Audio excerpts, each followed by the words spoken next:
মর্মান্তিক দুর্ঘটনায় প্রাণ গেল ২.৫ বছরের শিশুকন্যার। আর এই ঘটনায় শোকের ছায়া নেমেছে গোটা গ্রামে। প্রতিবেশীর পাঁচিল চাপা পড়ে ওই শিশুকন্যার মৃত্যু হয়েছে। আর ঘটনাটি ঘটেছে দেগঙ্গার ৮৪ গ্রাম পঞ্চায়েতের শিমুলিয়া বটতলা এলাকায়। নিহত শিশুকন্যার নাম সুহানী খাতুন, ২.৫ বছর বয়স। তার পিতা সিন্টু মণ্ডল, পেশায় রাজমিস্ত্রি। ৪ জন শিশুকন্যা, অর্থাৎ ওই সিন্টু মণ্ডলের ৪টি কন্যা সন্তান রয়েছে। এর মধ্যে সুহানী খাতুন ছোট মেয়ে। প্রতিদিনের মতো সন্ধ্যাবেলায় সে বাড়ির উঠোনে খেলা করছিল। প্রতিবেশী আমারুল মণ্ডল পরিকল্পনাবিহীনভাবে তাদের বাড়ির পাশেই পাঁচিল তুলেছিল। আর সেই পাঁচিল এদিন সন্ধ্যা 5:30 নাগাদ আচমকা হুড়মুড়িয়ে ভেঙে পড়ে সুহানী খাতুনের উপরে। পাঁচিল ভেঙে পড়ার আওয়াজ শুনে প্রতিবেশী ও বাড়ির লোকজন ছুটে এসে ইটের তলা থেকে সুহানী খাতুনের রক্তাক্ত দেহ উদ্ধার করে দেগঙ্গার জীবনপুর বাজারে এক চিকিৎসকের কাছে নিয়ে গেলে তিনি মৃত বলে ঘোষণা করেন। এদিকে মৃতদেহ নিয়ে পরিবারের লোকজন বাড়িতে ফেরে। গোটা গ্রামে সন্ধ্যার প্রাক মুহূর্তে, অর্থাৎ মুসলিম সম্প্রদায়ের রমজান মাস চলছে, অর্থাৎ রোজা অবস্থায় দলে দলে আবাল বৃদ্ধা বনিতা সবাই শিমুলিয়া বটতলায় ছুটে আসেন এই মর্মান্তিক দৃশ্য দেখতে। এদিকে সিন্টু মণ্ডলের তার কন্যা সন্তানের মৃত্যু হয়েছে। রাজমিস্ত্রির কাজ করতে গেছিলেন। খবর পেয়ে বাড়িতে এসে তিনি জ্ঞান হারান। কান্নায় ভেঙে পড়েন সুহানী খাতুনের মা। গোটা গ্রামে শোকের ছায়া নেমেছে। খবর পেয়ে ঘটনাস্থলে পৌঁছায় দেগঙ্গা থানার পুলিশ। মৃতদেহ উদ্ধার করে ময়নাতদন্তের জন্য নিয়ে যায়। এদিকে এই খবর পৌঁছায় ৮৪ গ্রাম পঞ্চায়েতের প্রধান বাপ্পা মণ্ডলের কাছে।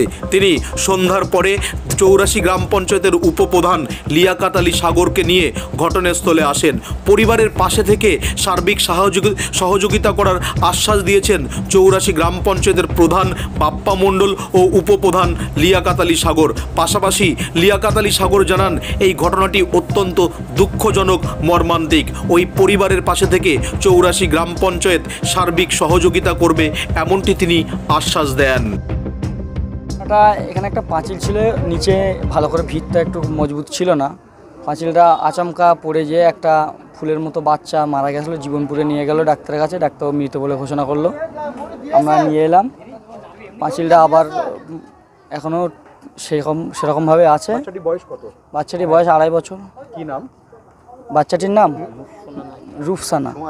সুহানী খাতুন। আচ্ছা, ওর বাবা কি করে? ওর বাবা লেবারি করে, রাজমিস্ত্রির। কটা নাগাদ ঘটেছিল ঘটনাটা? এটা ইফতারের আগ মুহূর্তে 5টা নাগাদ। পাঁচিল পুরো চাপা পড়ে? পাঁচিল চাপা পড়ে স্পটে মারা গেছিল, কিন্তু জীবনপুরে ডাক্তাররা দেখালো, ডাক্তাররা মৃত বলে ঘোষণা করে দিল।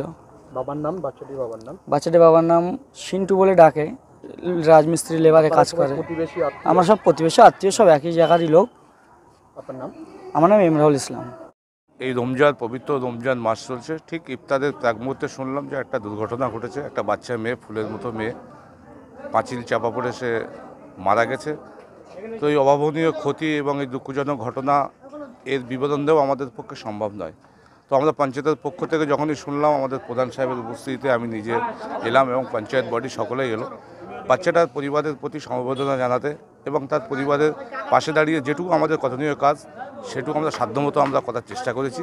এবং আমরা আমাদের ভাবনা চিন্তার মধ্যে আমরা আগামী দিনে রাখছি যাতে বাচ্চাটার অসহায় পরিবারের পাশে দাঁড়িয়ে যাতে তাদেরকে একটু কিছু সহযোগিতা করা যায়, পঞ্চায়েত সেটা ব্যবস্থাপনা নেবে। আমি লিয়াকাত আলী সাগর, উপপ্রধান, ৮৪ গ্রাম পঞ্চায়েত।